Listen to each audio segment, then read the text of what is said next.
programa Cortes Supremas presenta informaciones jurídicas de varios países del mundo. Una gira por África, América, Asia, Europa y Oceanía. Reportajes especiales sobre el Mercosur, decisiones históricas para el derecho internacional, además de informaciones sobre los derechos fundamentales. En Colombia, el Consejo Nacional Electoral declaró inválida la recolección de firmas para el proyecto de ley que autoriza la realización de un referendo sobre el tercer mandato del presidente Álvaro Uribe. Los jueces del Consejo Nacional Electoral de Colombia invalidaron las firmas porque concluyeron que el dinero gasto para la obtención de esas firmas para la convocatoria del referendo sobrepasó el valor máximo permitido por ley. Según el órgano, el valor máximo sería de $2.000 y se gastaron más de 1 millón. Se dejó sin validez alguna la etapa de inscripción de la iniciativa legislativa y solicitud de referendo, por no estar ajustada a las condiciones de plena garantía que se exigen en la correspondiente ley estatutaria, por violación a los topes de financiación en el proceso de recolección. El proyecto de ley del referendo que puede permitirle al presidente Álvaro Uribe disputar un tercer mandato consecutivo ya fue aprobado por el Congreso de Colombia y ahora aguarda dictamen de la Corte Constitucional que dará la palabra final. Después de 5 años, familiares sobrevivientes del incendio del supermercado Icuá Bolaños en Paraguay aceptaron recibir indemnización. El acuerdo, que beneficia a 600 familias, fue negociado por la Corte Suprema del país.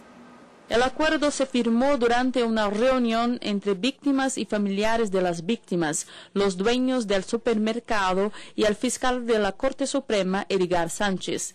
De las 920 personas afectadas por la tragedia, 600 aceptaron recibir indemnización de 30.000 guaraníes, lo equivalente a cerca de 10.000 reales, $6.000, de los dueños de la red de supermercados Icuá Bolaños. El 1 de agosto de 2004, estallos seguidos de fuego incendiaron el supermercado. Para evitar que las personas saliesen sin pagar, los dueños del local mandaron bloquear las puertas. El incendio dejó a 420 muertos y más de 500 heridos y es considerado la mayor tragedia civil del país.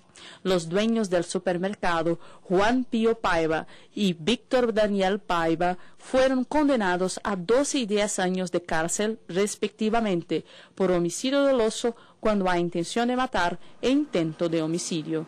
Y es hora de navegar.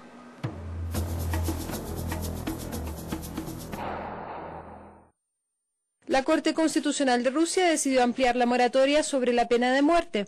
Según los magistrados, la ilegalidad de la pena debe vigorar hasta que el país ratifique la Convención Europea. Rusia estableció una moratoria a la pena de muerte en 1996, cuando ingresó en el Consejo de Europa y se comprometió a abolir la penalidad, lo que aún no ha hecho.